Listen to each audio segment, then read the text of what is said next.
welcome back to another Alliance War video. This is war number 11 and this is against ISO8A. As you can see from that first screenshot there, not a great start. But that's other battle groups, that's not us, so we move. So because of the current issues regarding some iPhone 13s, as you can see, Quake's still on the team, then it's going to be Magic and Human Torch. None of these are affected by the attacker tactics, so I'm not going to pick anything. And we're going to start on path 6 in section 1. So we have this Doom that's quite often on Aggression Fury. I joined pretty early just to put on the Human Torch pre-fight and then came back when I had full energy. I needed to wait that extra 45 minutes just to get the 6th energy just so I could move and do all of my fights kind of at once for section 1 at least. So from the screenshot you saw from the start of the video, we were already a little bit behind, so when I was putting my boosts on I was trying to think about that and making sure I just didn't mess up too much, and if I did mess up I'd give myself some wiggle room to be able to survive and actually still get the full attack bonus. So as you see there, I put a 20% boost on. For section 1, against, well, when we're so close to platinum, everyone seems to be a little bit more nervous now because we're almost out of masters. So here it's not a difficult fight. And we've got this Dr. Doom. I fought rank 4s on this node before as well. It's just about managing your combos and seeing how much if he's going to be willing to throw special attacks or not. Or so you see here, he hasn't thrown one yet. Still hasn't thrown one. They're almost dead in what, 30 seconds. So yeah, even without them throwing a special attack and getting an overflame at power sting damage, you can still get through that fight pretty quick, even with mid to low boosts on. Put a combat region on there just because Kabam keep handing them out in the compensation, so they're constantly filling them out overflow. Going into this fight here with the power alternator now, so it's Quake.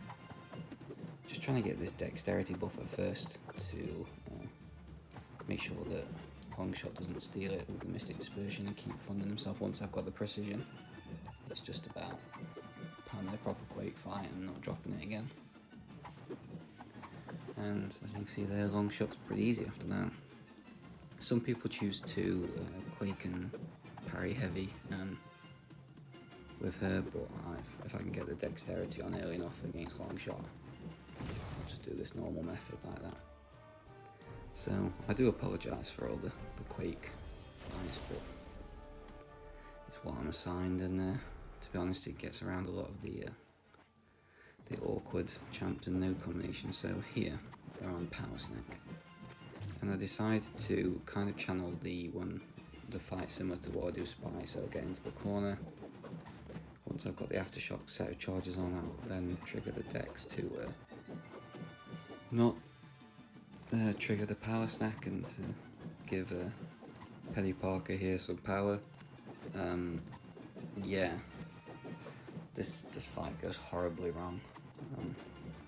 Yeah, it's looking good here. I think it was just so many lacks of concentration. It was incredible.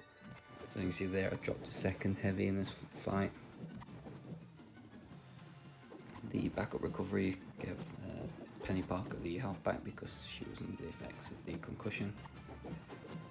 So I'm just going through this fight here, just taking my time, quaking it. I did have the indestructible boost still running from the long shot, so that's why I said at the start of the video that I was waiting to make sure I had the 6th energy to make sure I could get here. I'll do this all at once. I dropped my combo again. See they're at special 1 and just decide, you know what, let's push them to special 3. Hadn't seen the animation for a while. Even though I have Penny Parker as a rank 3 myself. Didn't really know exactly what the outcome was going to be, but thought it was better than taking a hell of a lot of incinerate damage from the special 2. So push them up to there. And the power drain, as you can see from medium boost, it took me down to like 71%. But apart from that, the fight's still under control. If realistically I could take another special 3 yet and still come out of there with full bonus as long as I didn't get attacked. So here we just come into section 2. I got assigned path 3, which only had this Black Widow Clairvoyant on the weird placement. She doesn't have armor, so it's not like the Chineas Thorns would be in effect. The only thing I can think of is maybe the enhanced bleeds. Could be a possibility. And if you're using a robot attacker, then you get shocked, but apart from that I can't really figure anything out. So as you can see there, I only used a 10% boost.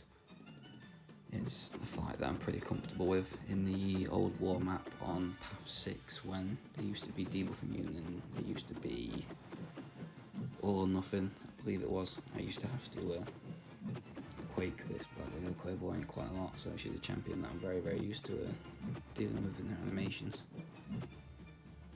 Again, luckily another champ that I have at rank 3, so I do use Claire quite often, and her animations are pretty simple.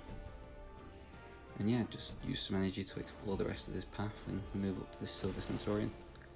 I'm not going to do Silver Centaurian because I don't really have any effective counters, and we ended up using a red Magneto on it.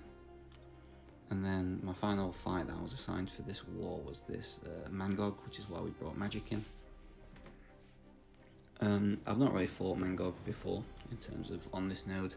It's normally somebody else, but I do have a magic, and hey, let's all use her. When I purposely took her up to Sig 200 and rank 5, these were the sort of fights that I did it for.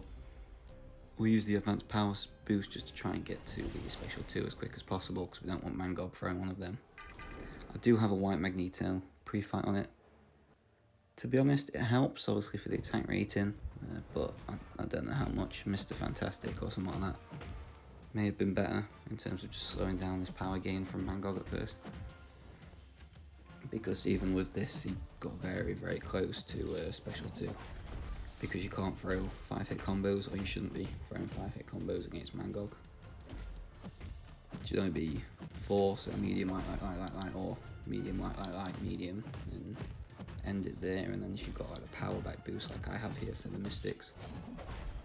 It should give you enough power to just keep recycling the special 2s quite quickly. If you can do that and throw your special 2 back up and parry pretty consistently like I'm doing here, it's a pretty safe fight. Magic Sig 200 for me, so Limbo has the highest chances of proccing each time I hit a bar of power. And because I'm not running any form of suicides or in anything that will affect my health recovery from Limbo, any damage that I'm taking I end up healing back more because of the masteries that I've got on at the moment.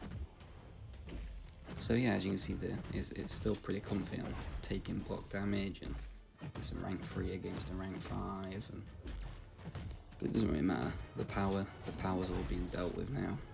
It's pretty smooth sailing. I think around here somewhere I end up missing a parry, I think, there, but then I got the re-parry off, so that was quite nice, and then we can just carry on doing what we were doing without having, because a lot of people with magic when they're running here will run just the bleed suicides, the half suicides as they're called, and without them the damage is obviously a lot less, especially on the special attack. You can really notice a big difference. But even so, without suicides and relatively low boosted at only 10% champ boost and 15% attack, it's still not like a really tough fight. As you can see, it's still pretty much all under control. And yeah, I think I have to do one more. I think the Limbo damage there just kills her off. And yeah, there you go, so that's my war done. We ended up beating these.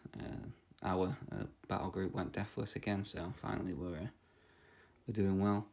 Yeah, thank you for watching the video.